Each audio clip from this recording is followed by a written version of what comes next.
말할 수 있습니다. 천지 창조부터 바벨탑 사건까지는 원역사라고 하고, 그 이후 이제 오늘 본문으로부터 시작해서는 족장 시대로 들어가게 됩니다.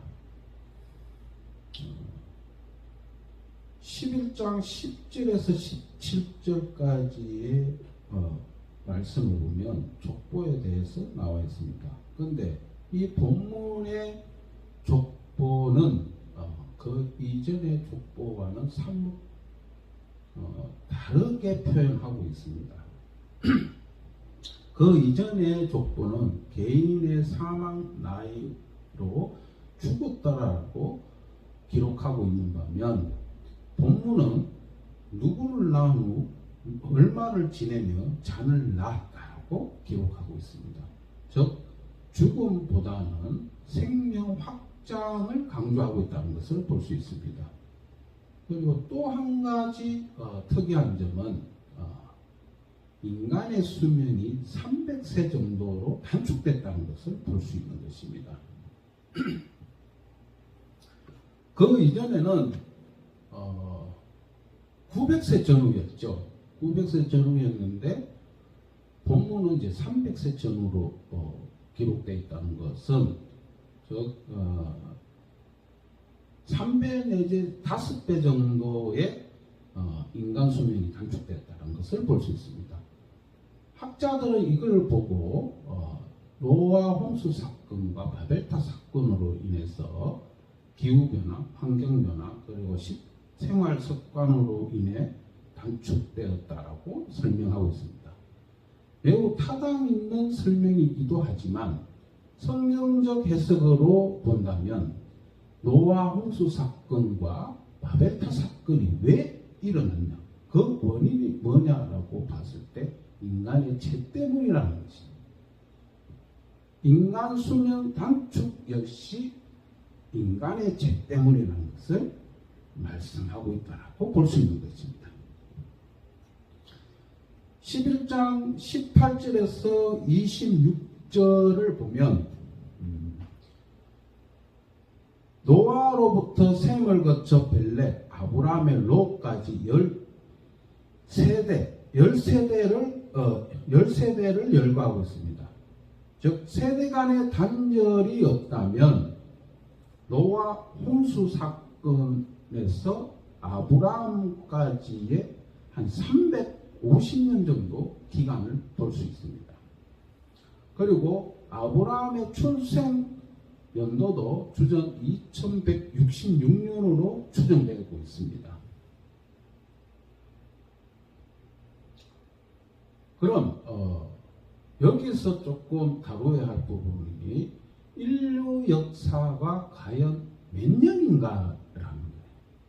성경적인 해석 방법은 아무리 길어도 10,000년 정도 보고 있습니다.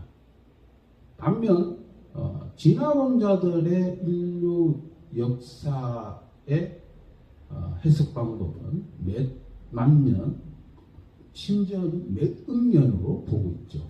그런데 진화론자들의 그 측정법은 동위탄소 측정법이라 해서 그 측정법으로 추정하고 있는데, 문제는 간격이 너무 크다는 겁니다.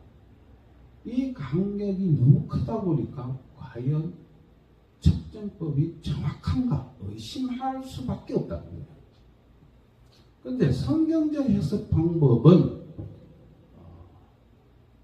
문서로 기준으로 해서 측정한다는 거예요. 즉 인류의 최초의 문서를 기준으로 해서 인류 역사를 바라보고 있다는 겁니다. 그럼 진화론과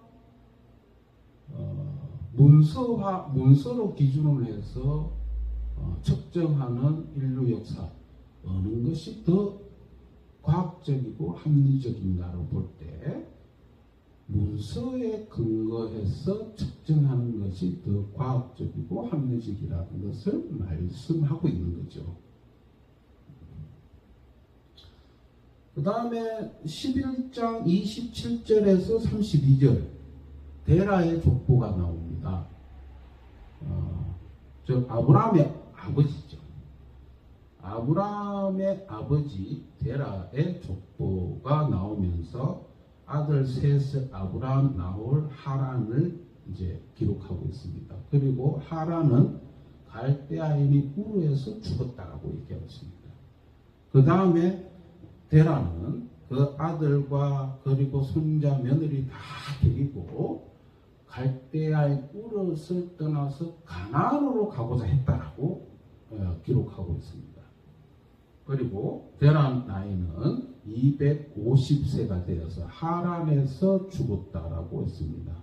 즉 갈대아 우르에서 하란으로 거쳐서 하란에서 가나안 땅으로 들어가게 되는데 하란에서 죽었다라고 기록하고 있습니다. 그런데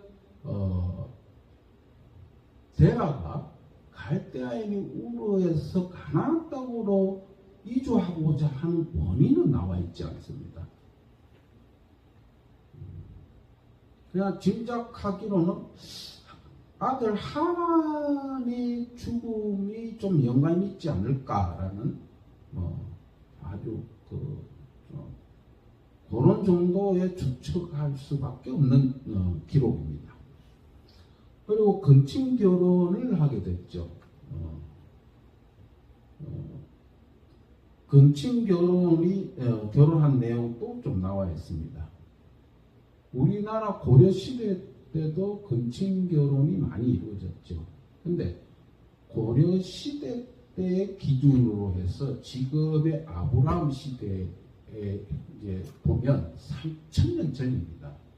고려 시대의 기준을 해서 아브라함 시대가 얼마나 간격 차이나 3000년이란 간격이 차이 납니다. 견친 결혼은 율법에서는 이제 금지하게 됩니다. 그러나 당시에는 허용됐다는 것을 볼 수 있습니다. 여기서 갈대아 우르가 어느 지점이 있고 어떤 도시였는가를 좀 설명할 필요가 있습니다. 갈대아인의 우르는 북부 메소포타미아의 한 장소보다 현재 남부 이라크 유프라테스 강변에 있는 장소라고 일 가능성이 높다라고 설명하고 있습니다.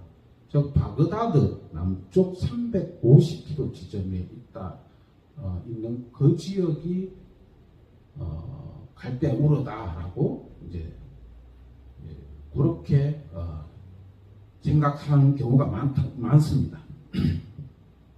그리고 여기는 우상 숭배가 성행했던 곳이고, 그리고 아브라함과 그 가족들은 그 간섭에 동참했을 것이다, 동참했다라고 볼 수 있습니다.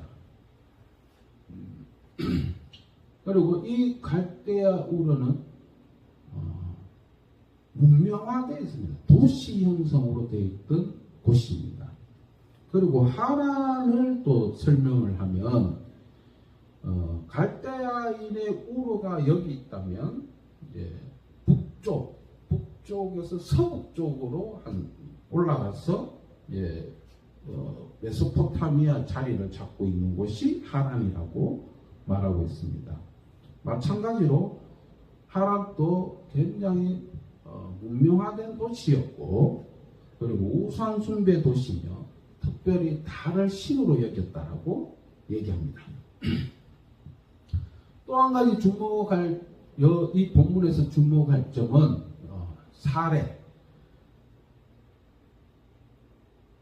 잉태하지 못했다라고 설명하고 있습니다. 그 당시 여자가 불임이었다는 것은 굉장히 치욕적이었다라고 볼 수 있죠. 그런데 이 불임이었다는 사실을 좀 부각시키고 있는 부분을 보면 특별히 아브라함의 후손에 대한 약속의 측면에서 집중적으로 부과되는 내용이다라고 볼 수 있는 것입니다. 아브라함의 소명과 관련하여 이 우르와 하란 이 장소의 그 지리를 좀 이해할 필요가 있습니다. 갈대안의 우르는 인류 역사의 최초의 문서 수메르 문서가 발견된 곳입니다. 이곳에 수메르인들의 문명화되었고 법체계가 이루어졌던 도시라고 볼 수 있는 것입니다. 그런데 아브라함의 시대는 어떤 시대였냐면 수메르 문서 다음에 아카비 법전이 나옵니다. 그리고 아카비 법전 다음에 함무라비 법전이 나옵니다. 그 다음에 이제 성경이 나오죠. 시대의 흐름이 이렇게 나옵니다. 근데 수메르 문명이 좀 활성화되고 있는 쯤 돼서 아카비라는 왕조가 나오면서 수메르의 그 세력을 조금 약화시킵니다. 약화시키고 있다가 다시 수메르 문명이 다시 통치권을 좀 확장하는 그 시기가 바로 아브라함의 시기였던 것입니다.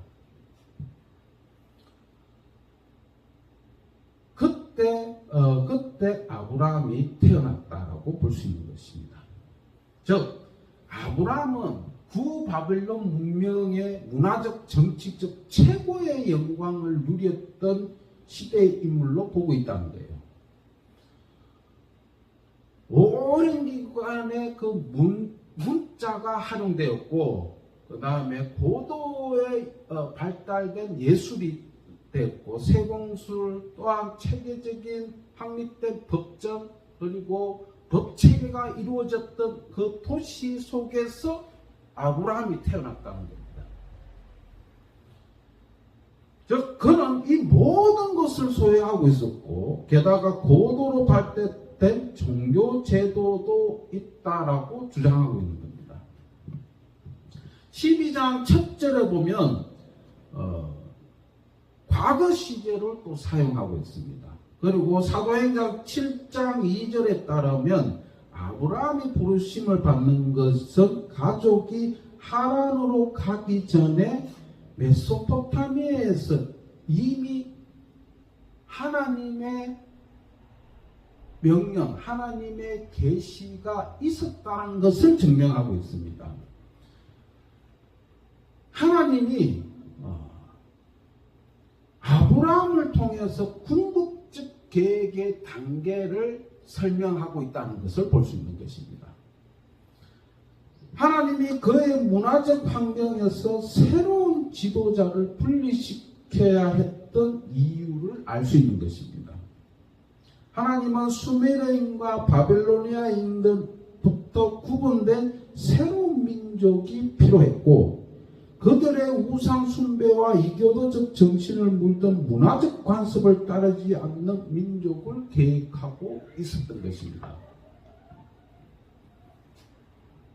그것을 가능하게 하시기 위해서 하나님은 한 사람 그의 가족을 선택하셨고 그를 인도하셨던 것입니다.